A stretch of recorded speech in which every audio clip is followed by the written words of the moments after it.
Justin Locke was used to luxury, first-class flights, opulent penthouse suites, and a personal driver at his beck and call.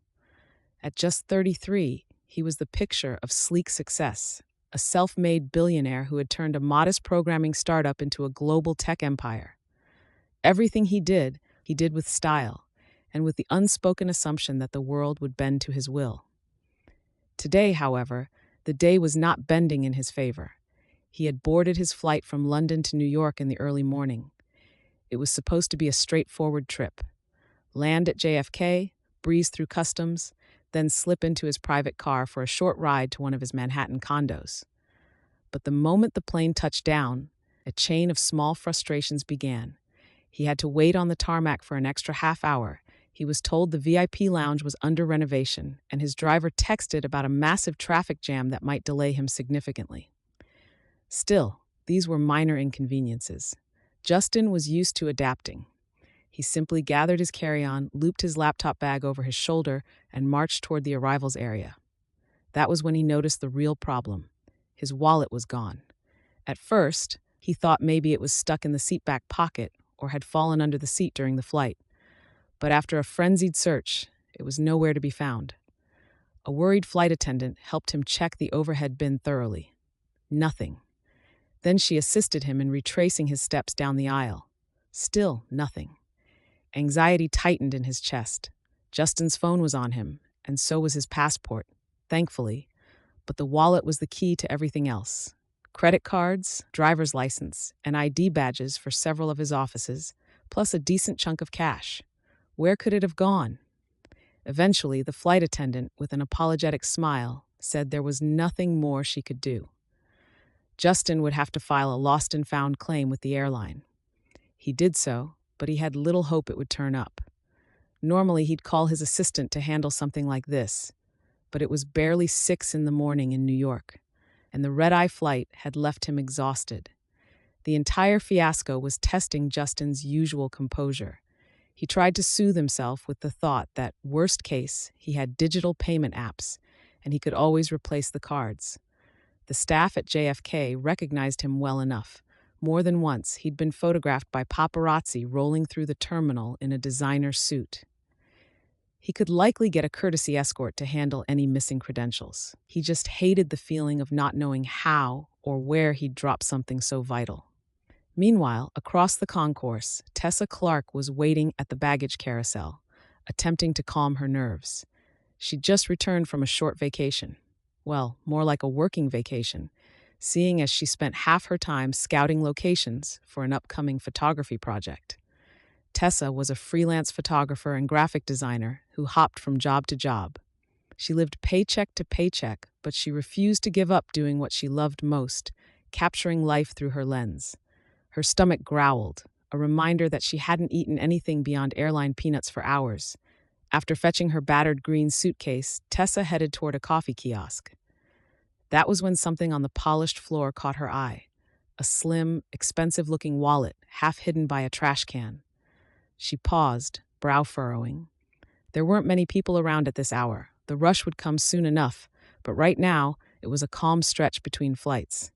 Tessa hesitated, wondering if it was a setup, but it genuinely looked abandoned.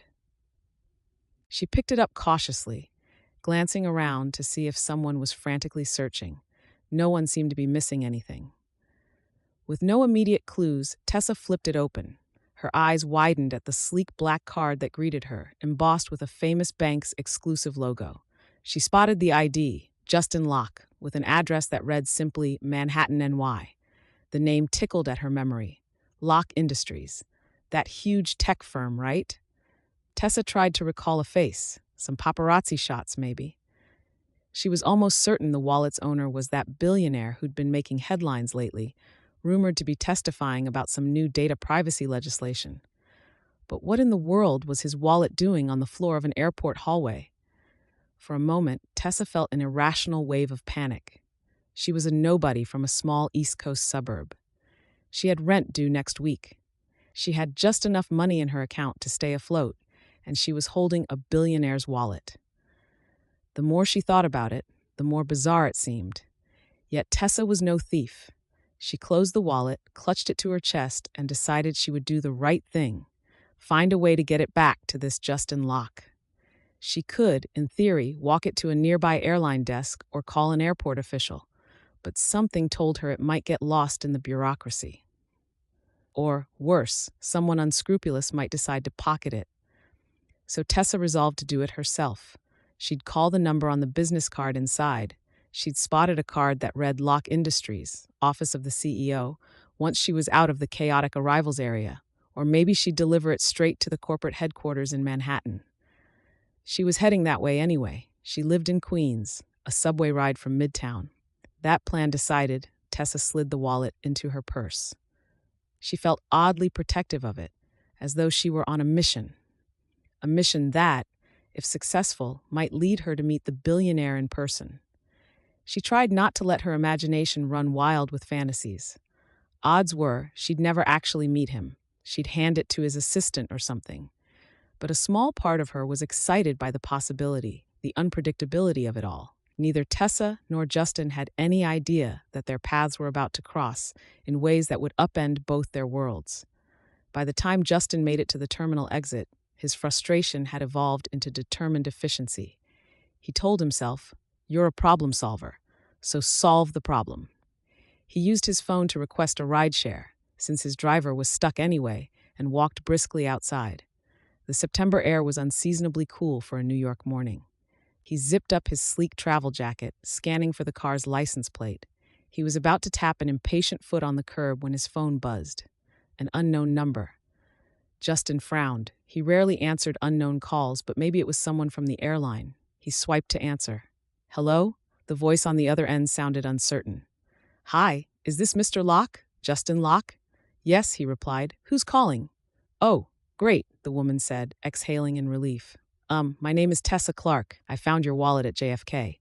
I tried calling your corporate line and they transferred me eventually to your direct contact. I hope that's okay." Justin's eyes widened with a flood of both relief and disbelief. "You found my wallet? Oh, thank God," he said, letting out a breath he didn't know he'd been holding. "I've been hunting everywhere." Tessa laughed lightly. "I can imagine. Must be stressful. It's definitely yours. Your ID is inside and I recognized your name. Anyway, I'm still at JFK, about to head out. Are you still here somewhere?" Justin turned in a small circle, almost expecting her to magically appear. "Yes, I'm out front, near the rideshare area. I can meet you anywhere. You name the spot." "No problem," Tessa said. "I'm right by Terminal 4's baggage claim exit. I can head that way." Justin told her exactly which sign he was standing under, his voice laced with cautious gratitude. He was so used to cynicism, people who wanted something from him or tried to exploit his wealth. This woman, Tessa, had done the right thing. And for the first time that morning, a flicker of warmth melted his frazzled mood. "Thank you," he added. "Really, thank you for calling me directly." Tessa's voice was soft but genuine. "No worries. I'd hope someone would do the same for me if I lost something important." A beep in Justin's ear signaled another call, but he ignored it. "I'm wearing a black jacket and holding a phone with a blue case," he said. "See you soon." They hung up. Justin stuffed his phone in his pocket, scanning the crowd for a woman who might be Tessa Clark. He pictured someone older, maybe an airport employee or a business traveler. He had no clue who to look for, so he kept an eye on all passers-by. People hustled by with roller luggage, bleary-eyed kids, or coffee cups in hand. And then he spotted her, a woman in her late 20s or thereabouts, with wavy dark brown hair pulled into a messy bun, wearing casual jeans, sneakers, and a forest green jacket. She paused near him, glancing around. In one hand, she carried a chipped travel mug. Over her shoulder was a camera bag. He recognized it as such because he was an amateur photography enthusiast himself. She was short, maybe 5'3" or so, and she had a certain expressive brightness in her eyes that the morning gloom couldn't dim. Justin found himself walking forward, an odd tug of curiosity in his chest. "Tessa," he ventured. She looked up, relief crossing her features. "Justin?" He nodded, offering a small, somewhat bashful smile. Tessa rummaged in her purse, producing the sleek black wallet. "Here," she said, extending it to him. "I hope everything's still in there. I didn't move anything around, just checked for your name." Justin accepted it, flipping it open. Everything appeared intact: his black credit card, his ID, even the few $100 bills folded neatly. "It's all here," he said. Wow, you've saved me a massive headache." Tessa smiled. "I'm glad I could help. Honestly, you must have dropped it in a rush. I saw it near a trash can." Justin slid it into his jacket pocket, shaking his head in disbelief. "I didn't even realize it had fallen out of my bag. Listen, let me at least give you a reward. You deserve it for being honest. How about I—" She quickly waved her hand. "No, no, that's really not necessary." There was a firmness in her tone that caught him by surprise. "I did what anyone should do." Justin studied her. She seemed perfectly sincere. Most people in his orbit would have asked for a finder's fee, or at least angled for some future favor. Tessa Clark just looked genuine. A flicker of admiration lit in him, along with curiosity. How rare in his life was someone who simply did the right thing without expecting something back. "Well," he said, "at least let me offer you a coffee or breakfast while we're both here. Or maybe I could give you a ride into the city if you need one." Tessa hesitated, hugging her camera bag. "I appreciate the offer, but I'm used to public transportation. Besides, I actually plan to get some photos at the terminal, some reference shots for a design project, before I leave. So maybe next time." He gave her an understanding nod. "All right, next time then, but let me at least have your phone number or your email so I can pay back the favor sometime." She looked at him, weighing whether to trust his sincerity. The recognition that he truly was that Justin Locke also hovered between them. She clearly understood he was big news in the tech world. But Tessa gave a small nod and handed him her card. It read, "Tessa Clark, freelance photographer and designer," followed by her email and phone number. Justin tucked the card into his wallet. "Thank you," he said, voice warm. "Seriously, if I can ever return the favor, don't hesitate to reach out." She flashed him a little smile. "Sure, glad you got your wallet back." She gave a small wave, then turned to disappear into the crowd. Justin stood there for a moment, wallet safely in his pocket, watching as Tessa blended into the throng of passengers. It struck him how unusual the encounter had been, how quickly it came and went, yet how unexpectedly pleasant it felt to meet someone who wasn't dazzled by his name or wealth. She just seemed normal, nice, and wholly unpretentious. He finally shook himself out of his reverie when his rideshare driver texted him, complaining about the wait. Justin slid into the back seat of a black sedan, instructing the driver to head into Manhattan. As the car pulled away from JFK, he couldn't quite shake the feeling that the day had delivered something far more valuable than his missing wallet. Little did he know that quick interaction was only the start. Justin arrived at his penthouse overlooking Central Park with a kind of subdued relief. The day had been long, and after an overseas flight, he usually needed a bit of time to decompress.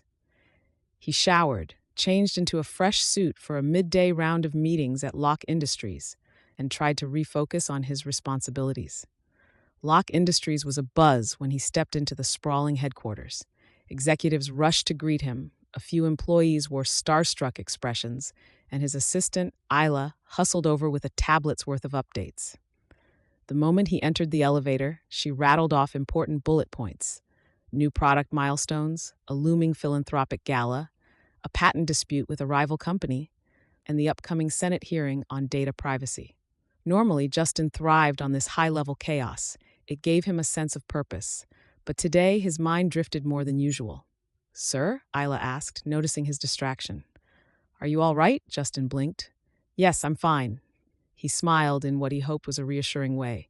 "Just tired from the flight, and I had a small scare this morning. Lost my wallet, but someone found it." Isla raised an eyebrow. "That's fortunate. I hope they returned it intact?" He nodded. Indeed they did. A photographer named Tessa Clark. She was surprisingly decent about the whole thing. Ela smiled in relief. "Glad to hear. Let me know if we need to send her a gift or a thank you note." Justin considered it. "We might. I have her card. I'll decide later." The rest of the day blurred into a series of meetings, strategy sessions, and phone calls. Justin found it harder than usual to keep his usual laser focus. It was as though something intangible had shifted in him after his wallet fiasco. Maybe it was just the jolt of losing control over such a personal belonging. Or maybe it was the memory of Tessa's genuine smile, the unaffected sincerity in her voice. Meanwhile, Tessa made her way back to her cozy, worn-down apartment in Queens, juggling her suitcase, camera bag, and an armful of groceries. The place was modest, less than 500 square feet, with exposed pipes in the ceiling and a perpetually leaky faucet in the bathroom. But Tessa had decorated it with personal flair. Black and white photographs on the walls, bright throw pillows on the thrifted couch, and a small stack of photography books on a repurposed wooden coffee table.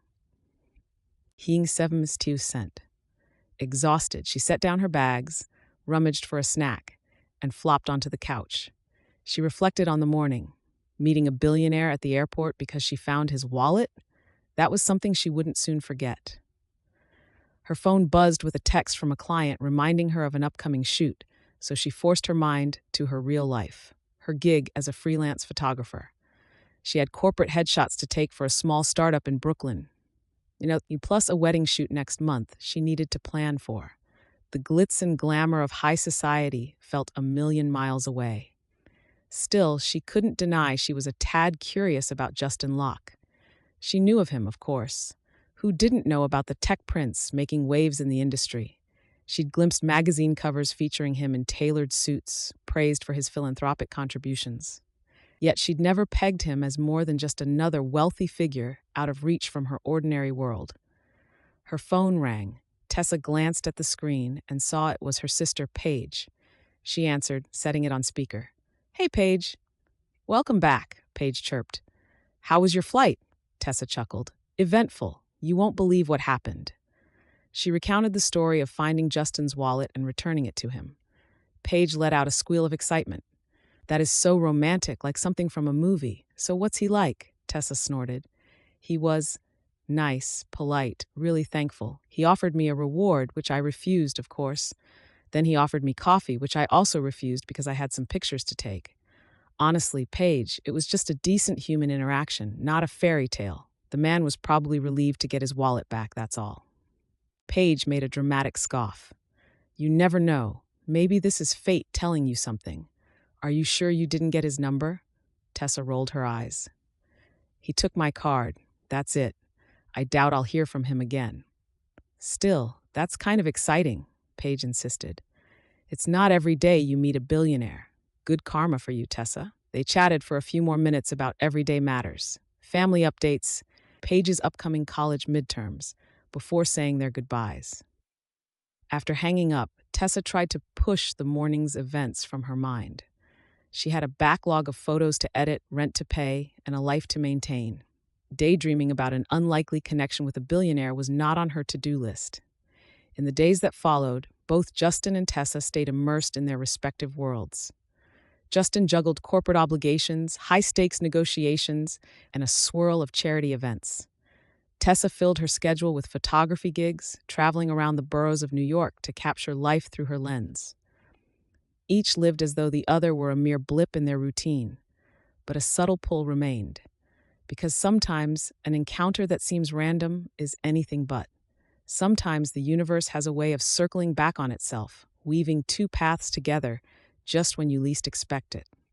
A week later, Tessa was in Midtown Manhattan, heading into a sleek office building to photograph a startup's new team members for their company website. She arrived early, wanting to set up her lighting equipment and backdrop.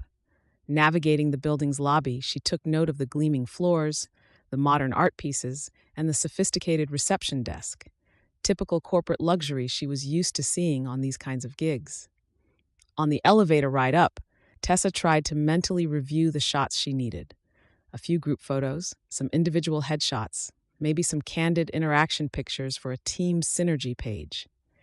She was good at getting even the most camera-shy employees to open up, coaxing real smiles and warmth into otherwise stiff corporate shoots. She stepped off on the 22nd floor, her camera bag slung across her shoulder and a rolling case of gear trailing behind her. A few employees lingered near the glass walls, sipping coffee or adjusting their ties, clearly prepared for their photo sessions. Tessa smiled, introduced herself, and began scouting the best corner with natural light. She planned to augment the natural light with her softbox to keep a pleasant but professional feel. She was about to test the lighting by snapping pictures of a potted plant when she heard a polite cough behind her. Turning, she came face to face with a tall man in a crisp navy suit carrying a tablet. The man looked vaguely familiar. He smiled. "Hi, you must be Miss Clark, our photographer. I'm Aaron, the HR manager. We're excited to have you here." Tessa returned the smile. "Lovely to meet you, Aaron. Just let me know where you'd like me to set up, or if you prefer something else. I'm flexible." They chatted logistics for a moment, and Tessa got into her usual groove, checking the vantage points, placing her lights, ensuring no glare on the reflective surfaces. She was halfway through a test shot when a ripple went through the office. People started murmuring and stepping aside. Tessa paused, glancing over her shoulder, and nearly dropped her camera. Justin Locke himself had just strolled in, flanked by two other sharp-dressed individuals. The last she'd heard, he was the head of Locke Industries, not... Wait, did Locke Industries have a new partnership with this startup? That would make sense given their tech focus. Tessa's heart thumped unexpectedly in her chest. She quickly turned away, hoping to avoid any awkward eye contact.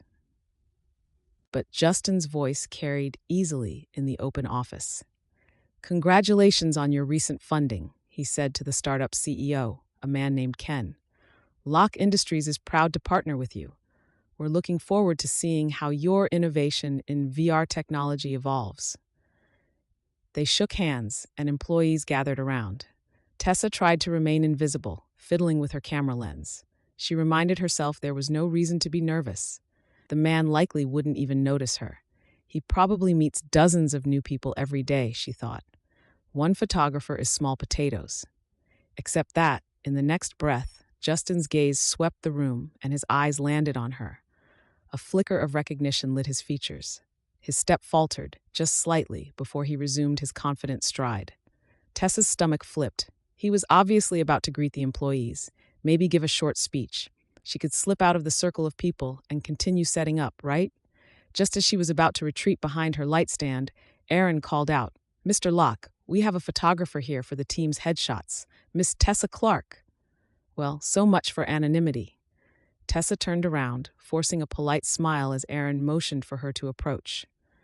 Justin's eyes were warm with curiosity. He offered his hand. "Tessa," he said, his voice quieter now than in the hallway. "Funny meeting you here." Her cheeks heated. She shook his hand, noticing how his grip was firm but gentle. "Mr. Locke," she managed, thinking how different it felt to address him so formally after their informal airport exchange. "It's a small world, right?" He nodded, a small, private smile curving his lips. "And please, call me Justin." He glanced around at the employees. "I take it you're photographing the team?" Tessa nodded. "That's right, headshots, plus a few group photos." Ken, the startup CEO, stepped forward. "We're grateful to have Miss Clark. She's known in some design circles for her excellent portrait work. Perfect timing for the new website." Then, turning to Tessa, he said, "Feel free to photograph anything you like, office environment, team interactions, except anything labeled confidential, of course." Justin turned back to Tessa. "Well, I can personally vouch for her integrity," he said, causing Tessa's cheeks to flame again. "Should I smile for the camera now, or—" She laughed softly, feeling the tension ease. "You're not on the schedule, Mr. Locke, but if you'd like an updated portrait, I'm sure we could arrange it." A few employees chuckled. Justin feigned consideration. "I haven't updated my PR shot in about 6 months. Maybe I could do that today." He glanced around. "Though I don't want to interfere with the team's session. Ken, how about after your folks finish up?" Ken readily agreed, obviously thrilled at the opportunity to have Locke's big boss add a personal touch to their day. Arrangements were made for Tessa to photograph Justin once she was done with the team. So Tessa spent the next couple of hours in a whirlwind of adjusting lights, snapping shots, directing each employee into a relaxed, confident posture, and ensuring everyone felt at ease. All the while, she felt the weight of Justin's presence somewhere in the office, drifting in and out of meetings, occasionally stopping to chat with staff. It was surreal. But Tessa was a professional. She maintained focus on her craft, refusing to let herself get tongue-tied just because a billionaire was on the premises. Finally, after the last employee finished, Tessa began packing up some gear, leaving only the essential backdrop, a single light stand, and a reflector for one final portrait. Aaron came up to inform her that Mr. Locke was ready. Tessa took a deep breath. Justin returned, wearing the same navy suit, his tie slightly loosened. He offered a faint smile. "I appreciate you making time for me. Hope I'm not keeping you." She shook her head. "Not at all. Let's get you set up." He stood before the gray backdrop, and Tessa adjusted the softbox light to best complement his features. She directed him to angle his chin slightly, rest his weight evenly on both feet, and let his shoulders relax. The tension in the air felt palpable, at least to her. She tried to push aside the memory of their first encounter at JFK. "Ready?" she asked, peering through her camera viewfinder. He nodded. "Fire away." She snapped a few test shots, studied the tiny screen, and then asked him to tilt his head a bit more. After each click, Tessa found herself noticing little details. The faint lines at the corners of his eyes, hinting at more laughter than his sleek public persona might suggest. The subtle scar near his left eyebrow, maybe from a childhood accident. "Try a more relaxed expression," she suggested. "Less boardroom, more personable." He arched an eyebrow teasingly. "So you mean no corporate intimidation?" She grinned behind the camera. "Exactly." He exhaled, letting a small, genuine smile unfold. Tessa snapped the shot, capturing a warmth that instantly transformed his features. It was, she realized, a disarming kind of charm that was rarely seen in the polished magazine photos she'd glimpsed. She took a few more shots, then checked the results. "Those are good," she said. "Would you like to see?" He stepped over, standing close enough that she caught a faint hint of his cologne, a subtle, woodsy scent. He studied the digital previews. "Wow," he said softly, impressed. "You're talented." She shrugged. "It's my job, but you made it easy." He glanced at her, his gaze inquisitive. "So Tessa Clark, world-class wallet rescuer and photographer. How long have you been doing this?" Tessa turned off her camera, placing it gently on the table. "I've always loved photography. Started doing it professionally about 3 years ago after some stints in graphic design. It's freelance, so it's not always stable, but I enjoy it." He slipped his hands into his pockets. "I admire that. Taking a chance on what you love, even if it's not the easiest path." She lifted a shoulder. "I figure life's too short to do anything else." They shared a moment of mutual understanding. In the background, the office staff had mostly dispersed, leaving only a few stragglers at their desks. Justin's phone buzzed on a nearby table, undoubtedly more pressing matters. But for a fleeting second, the corporate bustle seemed distant. He broke the silence. "Maybe you'd allow me to return that favor now. Buy you a coffee or lunch. You've saved me once, and now you've taken some great shots. It's the least I can do." For a moment, Tessa hesitated. She wasn't sure if it was wise to blur professional lines with a billionaire client, but something in his eyes, sincere gratitude plus a spark of curiosity, made her think this wasn't just about the wallet or the photos. It felt like a genuine invitation, one that intrigued her far more than she wanted to admit. She glanced at her watch, noting she had no other gigs booked until late afternoon. "All right," she said slowly. "Lunch then, but just to be clear, I'm paying for my own meal." He chuckled. "We'll see about that." With that, they gathered her equipment and parted ways in the hallway, Tessa promising to meet him in the lobby after she dropped off her gear. It was just lunch, she told herself.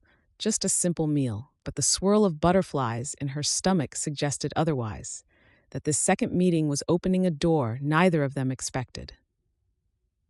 Tessa and Justin agreed on a small bistro a few blocks away from the startup's offices. Justin had offered to take her somewhere more high-end, but Tessa insisted that a casual spot was fine. She wasn't exactly dressed for a Michelin-starred restaurant in her jeans and practical boots, and truth be told, she wasn't sure she wanted the stiff formality that often came with wealthy hotspots. They walked side by side down a busy Manhattan street, weaving through lunchtime crowds. Justin tried to slow his usually brisk pace to match Tessa's more relaxed stride. He noticed that, while she was shorter than many of the bustling pedestrians, she walked with a certain self-assurance, her head held high. As they neared the bistro, Tessa pointed out some interesting architectural details on a nearby building, an old Art Deco facade she thought might photograph well. Justin listened with genuine interest. He wasn't used to people focusing on everyday beauty, especially not in the middle of a busy sidewalk. Most of the time, business associates or acquaintances spent these walks strategizing or name dropping, but Tessa was pointing out nuances of design, patterns of light, textures that could be captured with a lens. It was refreshing. They grabbed a small table by the window. The bistro had a warm vibe, brick walls, black and white photos of old New York, and the comforting smell of fresh bread. A waitress handed them menus. Tessa instantly gravitated to a sandwich and soup combo, while Justin skimmed the options as if he'd never seen such simple fare listed. She teased him gently about it. "What, no caviar and truffles?" she joked, smirking over her menu. He laughed, setting the menu down. "I can adapt. Actually, a good club sandwich sounds fantastic." They placed their orders. Justin insisted on paying, but Tessa threatened to physically wrestle the check if it came to that, so he dropped the subject for the moment. Once the waitress left, a short lull settled between them. Tessa fiddled with a sugar packet. Justin tapped a pen against his notepad. Finally, he broke the silence. "I'm glad we ran into each other again," he admitted. "I was meaning to contact you, but this past week was hectic." Tessa nodded. "I can imagine your schedule must be crazy. And I certainly didn't expect to see you at that startup's office, though it does make sense if Locke Industries is investing or partnering with them." He leaned forward, resting his forearms on the table. "We are. VR technology is the next frontier, and Ken's team has some brilliant ideas. I'm trying to offer them resources while letting them maintain creative freedom." Tessa smiled. "That's good. I've had some smaller clients who got swallowed by big corporations and lost their spark." Justin studied her, appreciating that she saw both the excitement and the pitfalls in corporate ventures. "Well," he said, "I'm trying to do things differently. I didn't start Locke Industries to become some soulless conglomerate.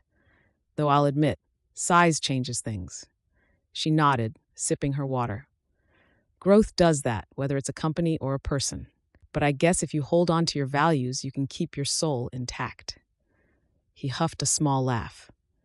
"Wise words. You sound like you've learned that the hard way." Tessa shrugged. "I've had my fair share of experiences. I used to do in-house graphic design for a big media company, but I left because I felt like I was churning out corporate fluff. I wanted something more creative, more personal." Justin's eyes glimmered with interest. "And you ended up freelancing in photography?" She nodded. "Yeah, it's not always stable, but it's fulfilling." Their conversation paused as the waitress arrived with their food. Tessa's soup and sandwich combo, Justin's club sandwich, and 2 glasses of iced tea. They each took a moment to taste their meals. Tessa hummed in approval at the rich tomato bisque, while Justin raised an eyebrow at the crisp bacon and fresh lettuce in his sandwich. "This is actually really good," Justin declared, as though slightly surprised that a humble bistro could produce something that satisfied him. Tessa laughed softly. "Where do you usually eat?" He pursed his lips, considering. "High-end places, mostly because my work obligations demand it. Client meetings, business lunches, that sort of thing. But to be honest, I miss simple comfort food sometimes." She tilted her head. "Then you should make time for it. If you're in control of your schedule, can't you carve out moments to just be normal?" Justin swallowed, leaning back a bit. "That's the tricky part. I'm always on someone else's timeline, ironically enough. Investors, board members, philanthropic events. I'm not complaining, but it's not as easy as it sounds." Tessa stirred her soup. "I get it. My version of that is dealing with finicky clients who want me to edit out every single wrinkle and imperfection in their pictures." She rolled her eyes. "But I guess it's a good problem to have, right? Means we're working, we're relevant." He studied her face, noting the earnest way she spoke, the slight lines of concentration on her brow. "I like how you're not afraid to say what's on your mind," he said quietly. She glanced up, meeting his gaze. "Life's too short to pretend otherwise." Then she waved her spoon. "But enough about me. What do you do for fun, Mr. Tech Billionaire? Or does your schedule not allow for fun?" Justin chuckled. "I like traveling, though half of it is for work. I enjoy reading when I can, hiking occasionally, and I dabble in photography, actually. Mostly with my phone, though." Her eyes lit up. Photography? Interesting. I mean, phone cameras are amazing these days, but if you ever want to learn more advanced stuff, I could show you a real camera. Deal, he said, a spark in his eye. I'd actually enjoy that. They continued chatting through the meal, letting the conversation meander from personal likes. Both discovered they enjoyed classic rock music and old black and white films to random bits of pop culture. Tessa found herself forgetting that Justin was a billionaire, that he controlled a huge empire. He seemed approachable, funny, even a bit vulnerable at times. When the check arrived, Tessa instinctively reached for it, but Justin was faster. He held it out of her grasp, giving a gentle grin. "Please," he said, "I owe you, remember?" She narrowed her eyes playfully, but relented. "Fine, but next time I'm paying." The corner of his lips twitched upward at the implication of a next time. He slipped his credit card into the check holder. As they waited for the waitress to process it, Tessa found herself searching his face for signs of pretense. So many powerful men she'd encountered through photography gigs had airs of self-importance, a hollow slickness. Justin Locke was confident, certainly, but he also exuded an undercurrent of sincerity that made her feel safe? No, safe wasn't quite the word, but not intimidated either. "Thank you," he said when the waitress returned, "both for the lunch company and for the photos earlier." Tessa stood, gathering her jacket and bag. "Likewise, thanks for the meal." They stepped outside where the midday bustle of Manhattan greeted them again. Justin turned to Tessa, a question in his gaze. "Do you have more shoots this afternoon?" "Not until 4. It's just a small event in Brooklyn, so I've got a bit of time." She glanced down the street, considering her next move. He hesitated, clearly debating whether to say something. Finally, he asked, "Look, I know it's spontaneous, but if you're free for an hour or so, there's an art exhibit nearby I've been wanting to check out. Photography from a local artist, actually. Care to join me?" Her eyebrows rose. This felt dangerously close to a date. Then again, it could just be two people with shared interests hanging out. Tessa's schedule was open, and curiosity gnawed at her. Why not see where this led? "Sure," she said, adjusting the strap of her bag. "Let's do it. Lead the way." His answering smile was soft but bright, and they fell into step together once more, turning down a side street. Neither realized it at that moment, but lunch had shifted the energy between them. A spark had been lit, fueled by mutual curiosity, and though neither knew where it would lead, they were both willing to walk the path ahead, side by side, if only for a while. The exhibit was housed in a converted warehouse with an industrial chic vibe. Exposed beams, large windows filtering in generous sunlight, and simple displays of framed photographs lining the walls. A sign near the entrance proclaimed the event. Urban Journeys, a photographic exploration, by a local collective of artists. Tessa and Justin stepped inside, greeted by a hushed enthusiasm. A handful of visitors wandered among the displays, pausing to admire the stark black and white cityscapes, candid street portraits, and colorful abstracts. Tessa's eyes lit up, and she moved toward the first set of photos with eager curiosity. "These are great," she whispered, leaning in to appreciate the texture and depth in a shot of an old brownstone. "Look at how they captured the building's details. There's a real sense of mood here." Justin nodded. "It's impressive. I love how each photographer seems to highlight a different perspective of the city." He pointed to a piece featuring a rain-soaked pavement and blurred headlights. "This one almost feels like a painting." They continued down the row. Tessa occasionally snapped quick reference pictures on her phone, careful to avoid capturing other visitors' faces. Justin, for his part, found himself more fascinated by Tessa than the artwork at times. How she'd tilt her head slightly to better study a photograph, how her eyes flickered with inspiration or critique. She obviously had a deep passion for the craft. They stopped at an image of an elderly woman sitting on a bench, feeding pigeons in the early morning light. Something about the scene spoke to Tessa. She was silent for a long moment, her expression contemplative. "What are you thinking?" Justin asked softly. She shrugged, taking a slow breath. "Just how a single photograph can evoke such nostalgia and tenderness. It's like you can feel the woman's history. That's why I love photography. One moment can hold a story that words can't fully capture." Justin nodded, feeling an unexpected lump in his throat. He was used to discussing big ideas, tech innovations, market strategies, but not raw emotion. Something about Tessa's reverence for capturing life stirred him. "That's beautiful," he said, letting the honesty show in his voice. She glanced at him, a hint of vulnerability in her eyes.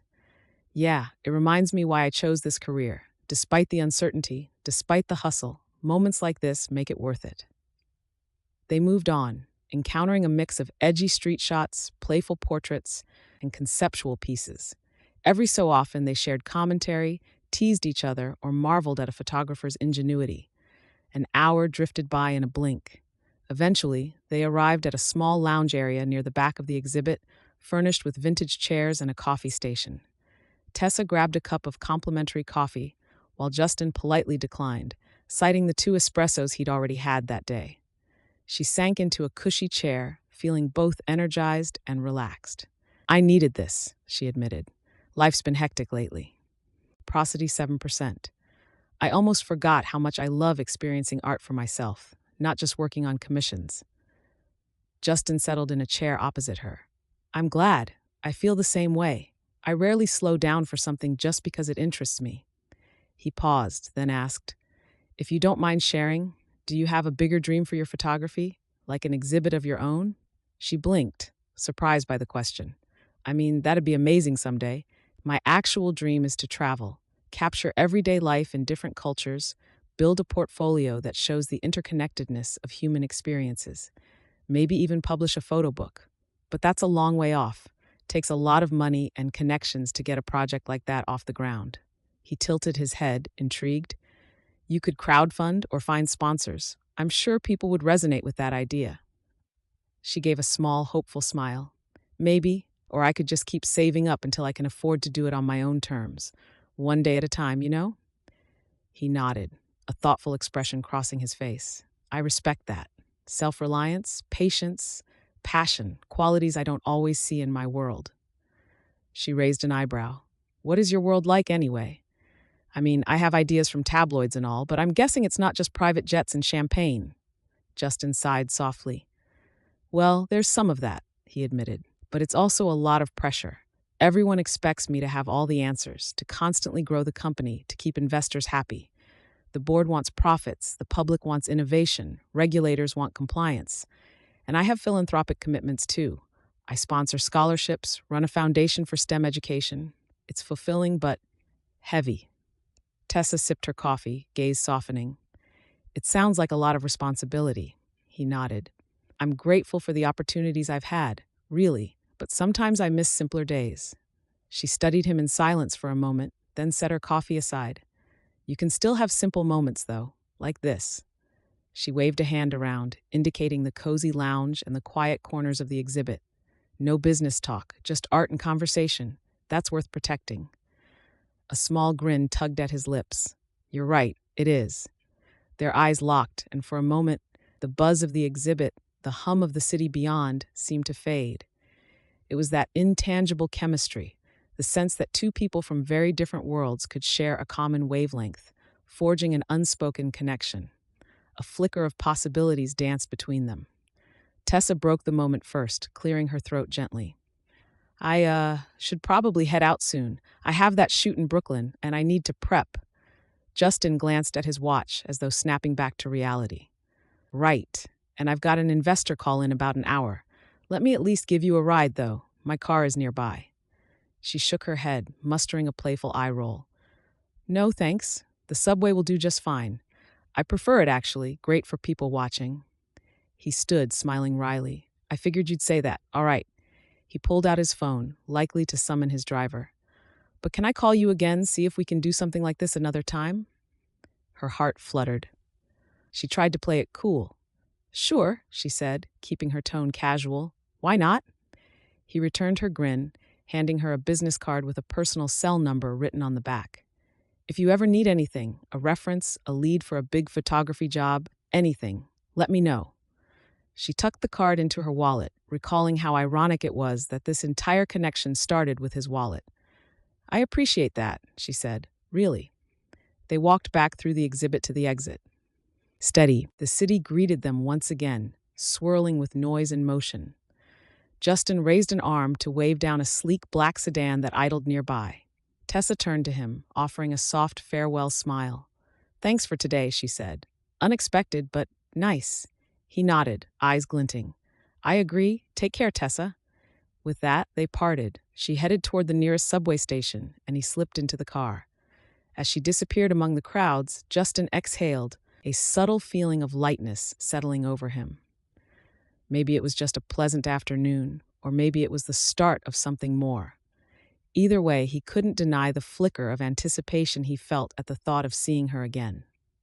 Over the next few weeks, Tessa and Justin settled into a tentative friendship, if one could call it that.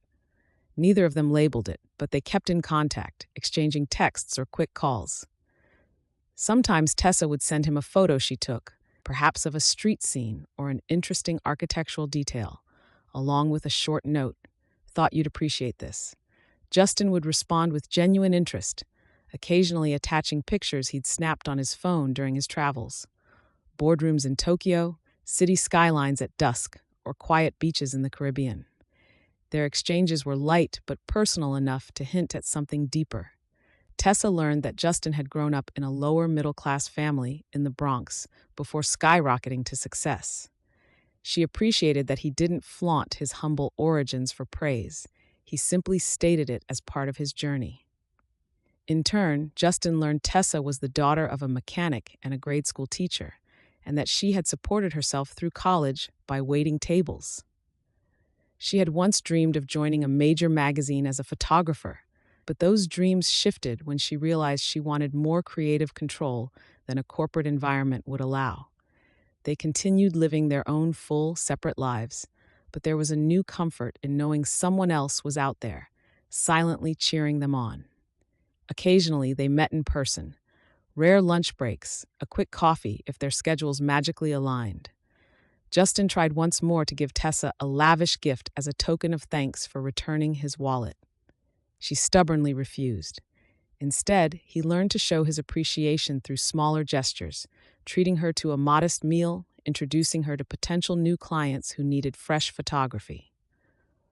One bright Monday morning, Tessa found herself in a boardroom at the Manhattan offices of a major fashion retailer, scheduled to pitch a branding photography campaign. She was nervous. This was a big opportunity that could pay her rent for months and elevate her profile. She set up her laptop, ready to present her portfolio. The retailer's lead marketing manager, Harriet, was polite but reserved, flipping through Tessa's samples with a critical eye. Near the end of the meeting, Harriet asked, "You have some strong work here, Miss Clark. But I'm curious, have you handled large-scale brand campaigns before?" Tessa mustered her confidence. "I've done smaller campaigns for tech startups and lifestyle brands, but this would be my first big campaign in fashion. However, I'm confident in my ability to capture the essence of your brand." Harriet leaned back, considering. "We're a global retailer. Our next campaign will be in multiple countries, multiple media platforms. Do you have the necessary resources, the right connections? We want to ensure this goes smoothly." Tessa swallowed. She knew she was a small fish in a big pond. "I do. And I collaborate with some talented freelancers, set designers, makeup artists, stylists. I can assemble a capable team for your shoot, and if you need references, I have them." Harriet seemed unimpressed. "We'll need more than just references." She pulled out a folder. "We also have proposals from larger agencies with track records in global brand management. It's going to be a competitive process." At that moment, Tessa's phone buzzed discreetly on the table. She'd forgotten to set it to silent. Embarrassed, she quickly glanced at the screen to see who was calling. Her eyes widened when she saw the ID, Justin Locke. Instinct told her to decline it, so she let it ring quietly until it stopped. Harriet noticed, arching an eyebrow. Tessa cleared her throat. "Apologies, where were we?" Just then, Harriet's assistant poked her head in. "Harriet, there's a Mr. Locke on line 2 asking for you." Harriet frowned. "Locke, as in Justin Locke?" The assistant nodded. "Yes, he mentioned he's calling about Ms. Clark's photography pitch." Tessa's heart jolted. She had no idea what was happening. She had certainly not asked Justin to intervene. Harriet glanced at Tessa in surprise, then picked up the phone on speaker. "Hello, Mr. Locke. This is Harriet from Studio Moda. How can I help you? Justin's unmistakable voice filled the room. Good morning, Harriet. Pardon the intrusion. I understand Miss Clark is presenting a proposal to you? Yes, that's correct. Harriet's tone was now carefully polite, likely aware of Justin's influence in the business world. Justin continued, I just wanted to let you know, from a client standpoint, that Tessa Clark's work is exceptional. Locke Industries recently commissioned her for several shoots, both corporate headshots and creative branding, and we've been very impressed with her professionalism and artistry. I believe she'd be an excellent fit for larger campaigns. Tessa's face burned with a mixture of gratitude and discomfort. She hadn't asked for a reference call. Clearly, Justin had learned about her pitch from a casual text she'd sent mentioning her big meeting, and he'd taken it upon himself to advocate for her. Harriet listened intently. That's a strong endorsement, Mr. Locke. We appreciate the input. My pleasure, Justin said. You'll find Tessa to be innovative, reliable, and dedicated. I'd stake my reputation on it. Harriet, not missing the weight of that statement, responded smoothly. Thank you, Mr. Locke. We'll certainly keep that in mind. They exchanged farewells, and Harriet ended the call. She turned back to Tessa, a newfound respect in her eyes. Miss Clark, you have powerful references, it seems. I wasn't aware you'd worked with Locke Industries. Tessa tried not to stammer. I've done a few projects for them. Yes, I didn't expect Mr. Locke to call, but I appreciate his confidence. She paused, then added, Of course, my work stands on its own merits. I hope you can see that in my portfolio. Harriet nodded, tapping her pen. I do see the quality in your work, and with a recommendation like that, well, we'll be in touch. I can't guarantee anything yet, but this certainly helps your chances. Tessa exhaled, nodding with polite professionalism, even as her heart hammered. The meeting wrapped up soon after, Harriet thanking Tessa and saying they'd follow up by the end of the week. Only when Tessa stepped out into the hallway did she allow herself a moment to lean against the wall, pressing a hand to her fluttering stomach. She was both exhilarated and overwhelmed. Had Justin just potentially landed her the biggest gig of her career with a simple phone call? She dialed his number, still buzzing with adrenaline. He picked up on the second ring. Tessa, he said, voice warm. How'd it go? Justin, you didn't have to do that, she burst out, keeping her voice low but urgent. Prosody Ray %. I appreciate the reference, but they might think I asked you to step in, and it could look. He cut her off gently. I'm sorry if it put you on the spot, but I wanted them to know how highly I regard your work.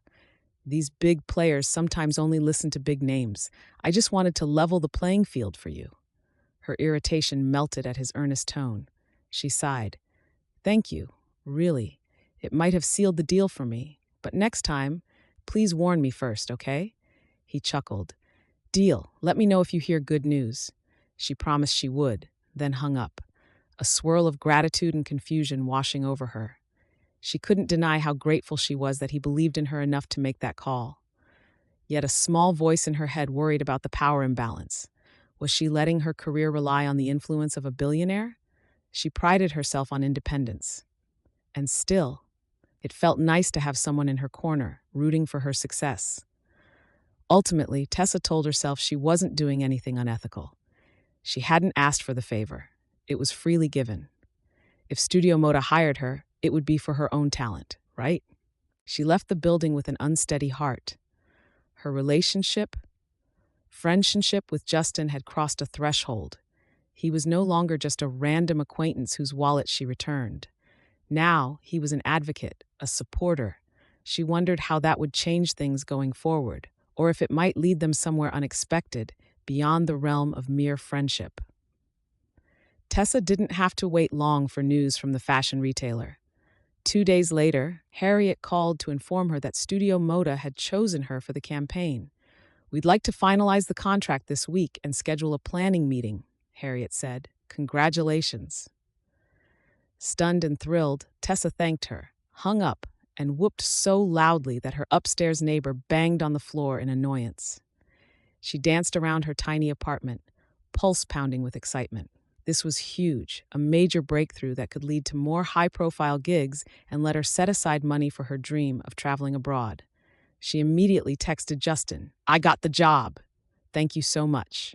He replied within seconds, "That's amazing, Tessa. You earned it. Let's celebrate. Dinner tomorrow?" Tessa hesitated, biting her lip. Dinner. This would be the first time they'd meet specifically just to celebrate something personal. It wasn't about potential photography leads or random artistic meetups. It felt like a date. Her heart fluttered with both anticipation and a hint of nerves. She typed back, "Sure, where should we go?" His answer, "Leave it to me. I'll pick you up at 7. She smiled despite herself. She'd insisted on paying her own way for everything so far, but maybe just this once she could let him treat her. It was a celebration, after all. The following evening, Tessa found herself standing by her front window at 6:59 p.m., wearing a simple but elegant black dress she'd bought on sale months ago, paired with low heels. She'd spent a bit longer than usual taming her wavy hair, letting it fall loose around her shoulders. Butterflies flitted in her stomach as she realized she was fussing over her appearance for the first time in ages. A text pinged. Downstairs. She grabbed her coat, her small purse, and headed out. Justin waited by a sleek town car, wearing a charcoal suit with no tie and crisp white shirt, top button undone. He greeted her with a warm smile, opening the passenger door. "You look great," he said softly. She felt a blush creep up her neck. "Thank you, so do you." Once she was settled inside, the driver pulled away from the curb. Tessa eyed Justin, curious. "Where are we headed?" He smiled, a hint of playful mystery in his expression. "A little place I think you'll like. Not super fancy, but the food's fantastic." The drive took them to a small, unassuming French bistro in a less touristy corner of Manhattan. Warm lights glowed from a storefront with a cozy ambiance. A sign reading Le Papillon Doux hung overhead. Inside, flickering candles lent an intimate feel, and a gentle hum of conversation filled the air. Tessa inhaled the mouth-watering aroma of butter and herbs. A hostess led them to a table near the back, partially secluded by a half wall. Tessa took in the soft jazz playing over hidden speakers.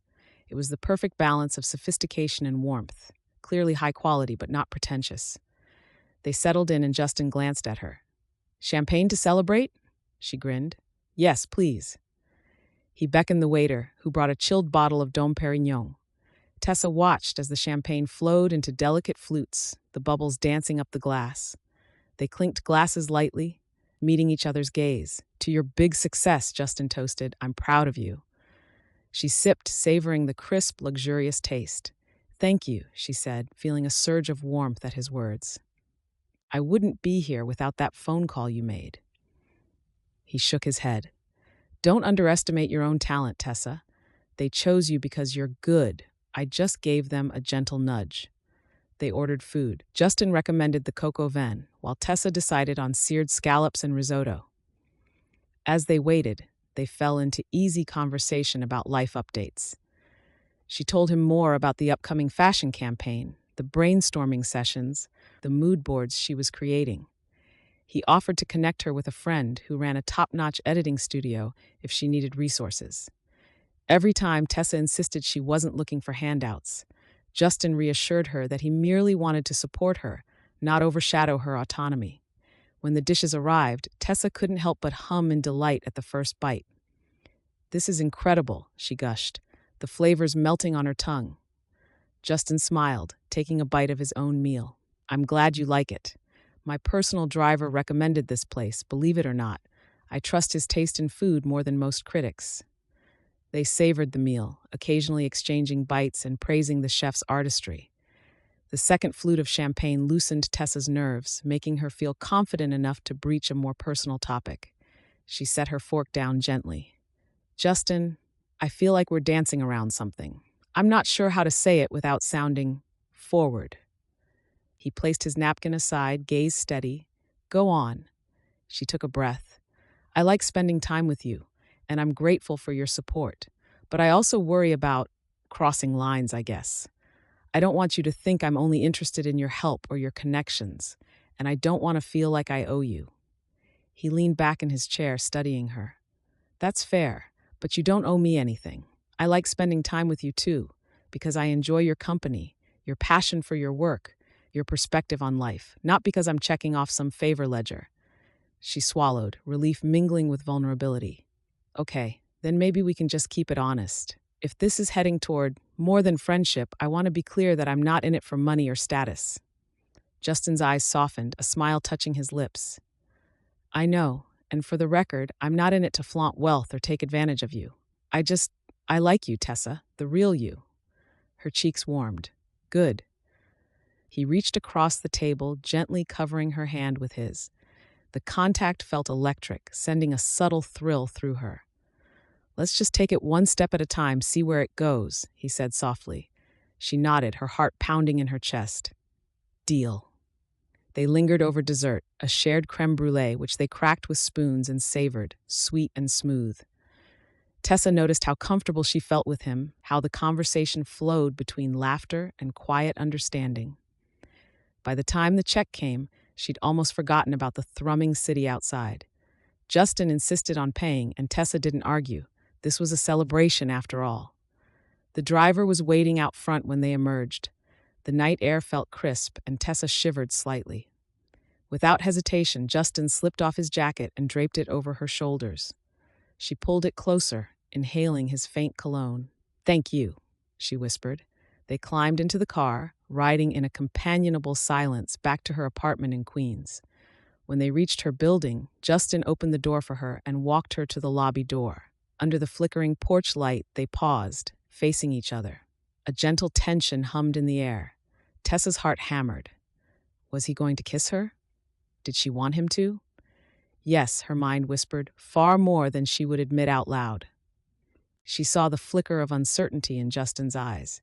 This was new for him, too, forging a path without the usual wealth or social pretense overshadowing everything. Finally, she decided to close the distance. Rising on her tiptoes, she pressed a soft kiss to his cheek, feeling his stubble graze her skin. He sucked in a quiet breath, turning his head just enough that their lips nearly met. Nearly, but not quite. He kept his composure, letting her set the pace. Good night, she murmured, pulling back, her cheeks warming. A smile curved his lips. Good night, Tessa. With that, she stepped inside, heart thrumming, letting the door close behind her. Justin stood there for a moment, exhaling slowly, a grin dancing on his face. He then headed back to the car, an unspoken hope sparking in his chest. Both walked away from that evening, feeling they'd taken a leap of faith into the possibility of something more than a chance encounter or a passing friendship. And though neither knew exactly how the future would unfold, they were starting to believe it might be worth the risk. In the weeks that followed, Tessa and Justin fell into an unspoken rhythm, exploring their budding relationship. They arranged casual dinner dates or weekend coffee outings when schedules allowed. They spent hours talking about art, technology, personal histories, even old insecurities. Justin confessed he sometimes felt like an imposter in the billionaire world, having come from humble beginnings, while Tessa admitted her anxiety about never making it as a truly recognized photographer. Their closeness grew organically, each meeting fueled by curiosity and genuine warmth. At times, Tessa marveled at how easy it felt, how comfortable she was becoming with him. Still, she remained vigilant about certain boundaries. When she discovered a deposit in her business account that she hadn't invoiced for, she confronted him, suspecting he'd tried to slip her money. But Justin denied it. Upon investigation, the bank confirmed it was an unrelated client payment. Tessa apologized for her suspicion, and Justin reassured her there were no hard feelings. Yet that incident highlighted the lingering worry. Money could cast a shadow over any relationship, sowing distrust if not handled carefully. Meanwhile, the media occasionally spied Justin out in public. Tabloid rumors fluttered about a mysterious brunette in his life, but no photos had leaked yet. Justin did his best to shield Tessa from paparazzi, calling upon his security detail to ensure they dined in quieter locales. Tessa appreciated the effort, though it felt odd to be tiptoeing around public scrutiny. She wasn't used to living under a magnifying glass. One crisp autumn morning, Tessa was at her laptop, editing photos for the Studio Moda campaign, when her phone buzzed with an unknown number. She answered, expecting a client or vendor. Instead, a smooth female voice greeted her. Hello, this is Charlotte Rowe from Trends and Tattles magazine. We're doing a feature on Justin Locke and would love to speak with you regarding your relationship with him. Tessa's heart lurched. My relationship? Yes, we have sources claiming you're dating Mr. Locke. We'd love your perspective for our piece. Perhaps an exclusive interview if you're open to it. Tessa's stomach churned. She'd never considered giving any interviews about her private life, much less with a gossip magazine. No, thank you, she managed, trying to stay calm. I'm not interested in discussing my personal life.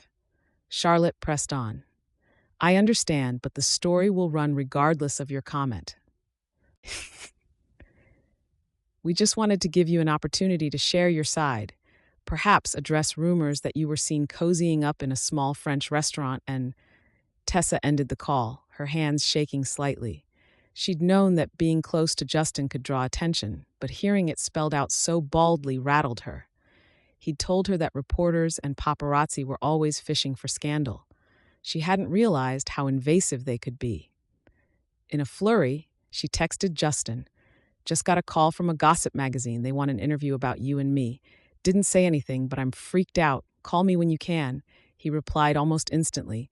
I'm so sorry. Are you okay? I'll handle it. Call you in 10. 10 minutes later, her phone rang. Justin's voice was tense with concern. Tessa, I'm so sorry you had to deal with that.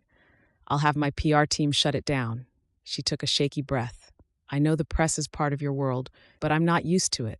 Are we going to be hounded all the time if we keep seeing each other? He paused. I'll do everything I can to protect your privacy.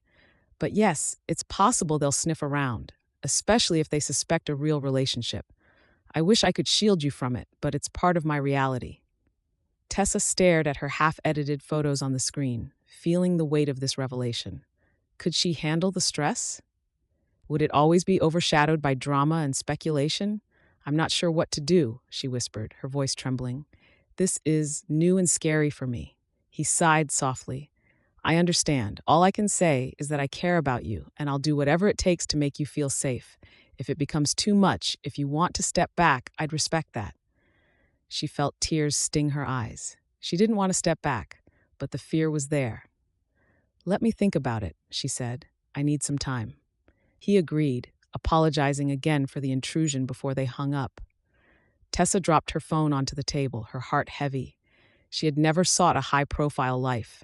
She just wanted to take pictures, make enough to travel, and maybe find love that wasn't complicated by wealth and fame. But how could she reconcile her quiet dreams with Justin's glaring spotlight? She sank into her chair, feeling more uncertain than ever. The man she'd grown to admire, maybe even love, existed in a world that threatened to swallow her normalcy whole. And she wasn't sure if her own resolve was strong enough to handle that pressure. Justin's PR team worked quickly to squash the emerging tabloid rumors, sending polite, no-comment responses and quietly leaning on relationships with media outlets to reduce the story's prominence. Still, Tessa felt unsettled. She found herself glancing over her shoulder whenever she left her apartment, half expecting some paparazzo to jump out of the bushes. A few days passed. Justin, sensing her unease, gave her space.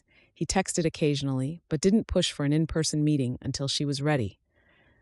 Finally, Tessa messaged him. Can we talk? In person. They agreed on a quiet cafe in the West Village. Justin's driver dropped him off a block away to avoid attention. He entered to find Tessa already seated at a corner table, nursing a mug of tea. She looked tired, as though sleep had eluded her. The sight tugged at his heart. He slid into the chair opposite her. Hey, he said softly. She attempted a smile. Hey. They sat in a moment of awkward silence, the low hum of the cafe and the clink of cups filling the space. Eventually, Tessa tucked a stray lock of hair behind her ear and sighed. This is hard for me to talk about, she began, but I need to. I'm not used to having my personal life under scrutiny, and I'm worried about how it might affect my work, my family, my peace of mind. Justin nodded, his gaze understanding. I get it. I wish I could shield you from it, but short of living completely off the grid, I can't stop tabloids from poking around. She swallowed, her eyes reflecting a mix of fear and resolve. I don't want to lose what we have, but I also don't want to live with this constant anxiety. He reached across the table, covering her hand gently.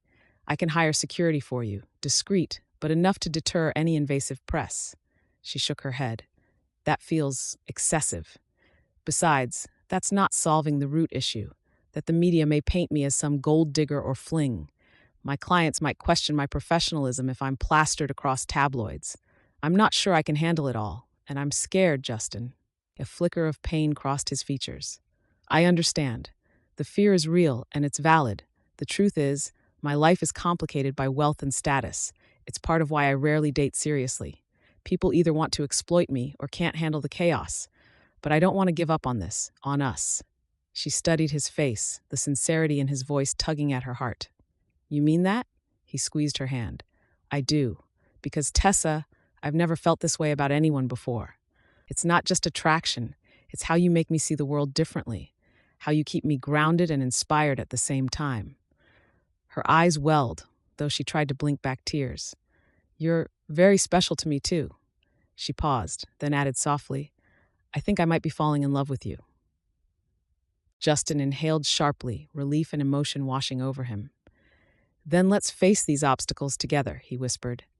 If we trust each other, we can navigate the media storms, the business obligations, everything. She hesitated, fear still flickering behind her eyes, but the sincerity in his gaze emboldened her. All right, she said, voice trembling with emotion. I'm willing to try. He stood, moving around the small table to pull her into a gentle embrace. She sank into it, letting the warmth of his presence soothe her nerves. Right there in the corner of the cafe, they held on to each other, forging a silent pact of trust. When they pulled apart, he brushed a tear from her cheek with his thumb.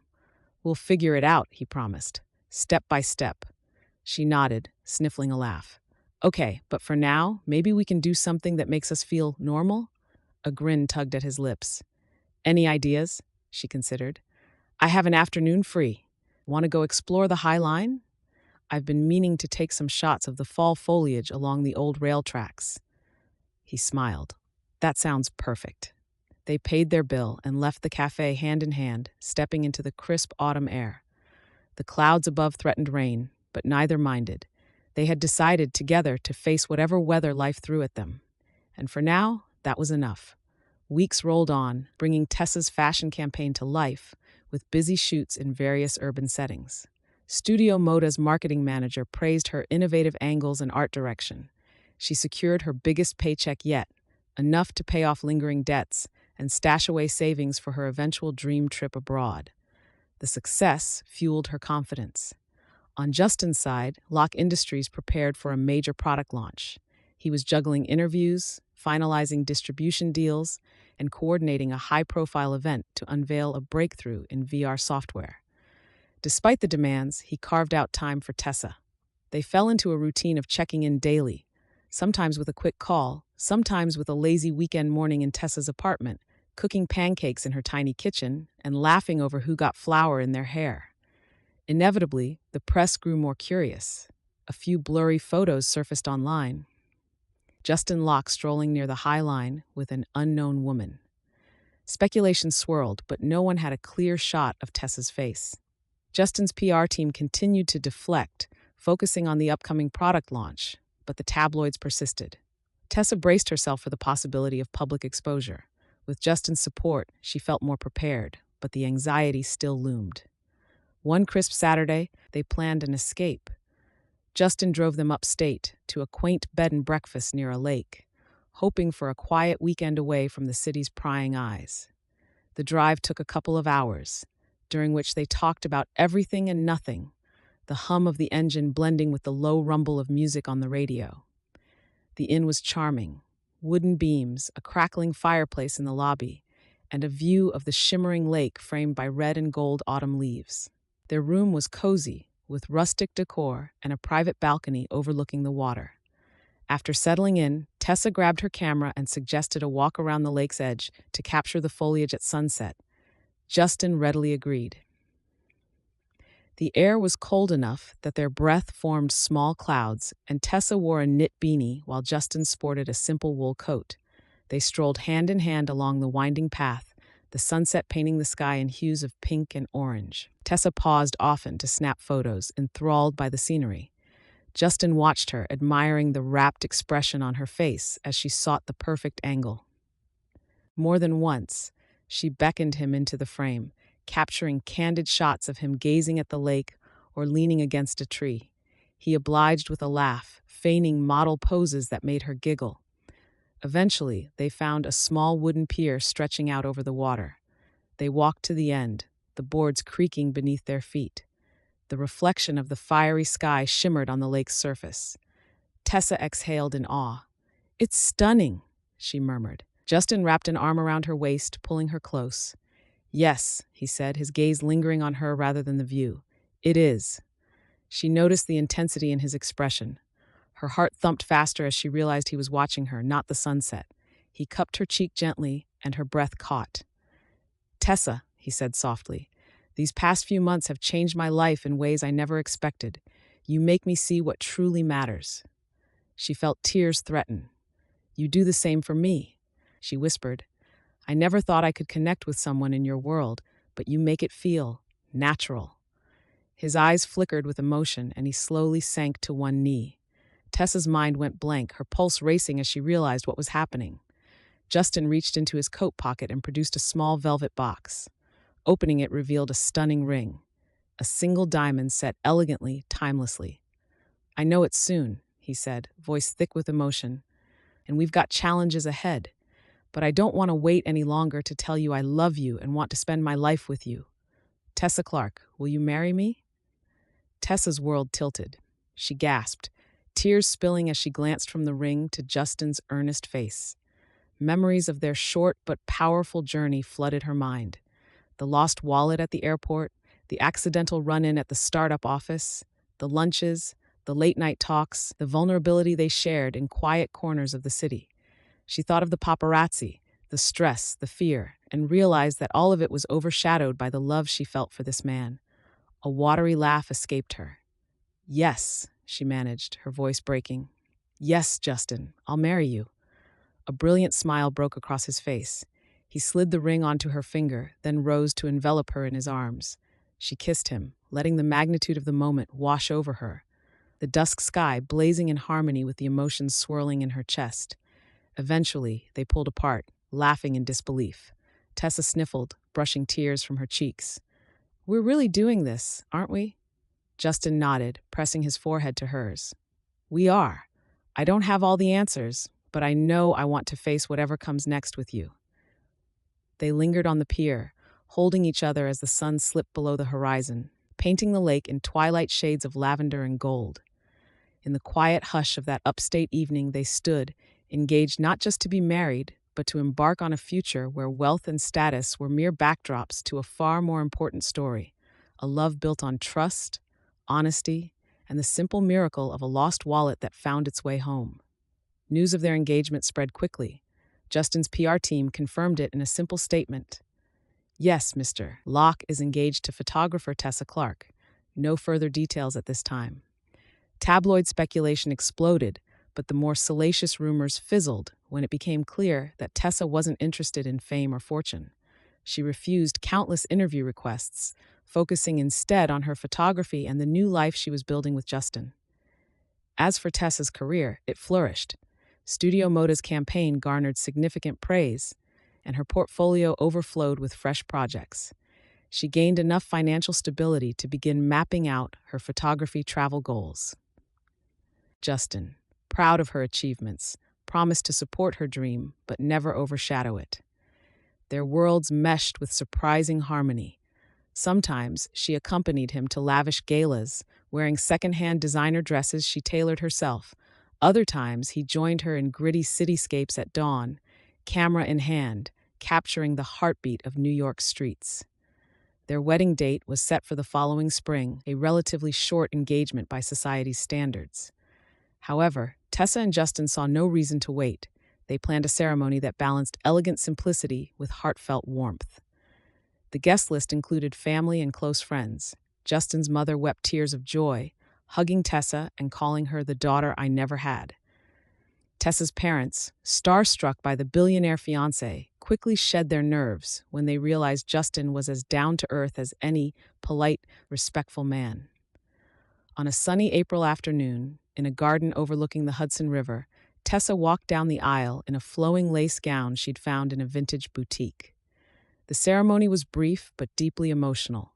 They exchanged vows that spoke of serendipity, of crossing paths in the hustle of an airport terminal, and of the trust that blossomed against all odds. With laughter and tears, they sealed their promises before an intimate gathering. A classical quartet played softly, and petals drifted on the breeze as they shared their first kiss as husband and wife. A modest reception followed, featuring excellent food and heartfelt toasts. Paige, Tessa's sister, teased the newlyweds about their fairy tale wallet fiasco, drawing laughter from everyone. Justin's longtime driver regaled the crowd with an anecdote about how Tessa had once refused a ride, preferring the subway. Jokes and happy stories filled the air. Later, under a canopy of stars, Tessa and Justin sneaked away from the reception to find a quiet corner by a blooming rose arch. He wrapped his arms around her waist, pulling her close. "Mrs. Locke," he murmured, the words sending a thrill through her. "Are we really here?" She laughed softly, resting her head on his chest. "We really are. From strangers in an airport to this in less than a year." He gazed down at her, brushing a stray curl from her face. "Fate has a funny way of turning our lives upside down."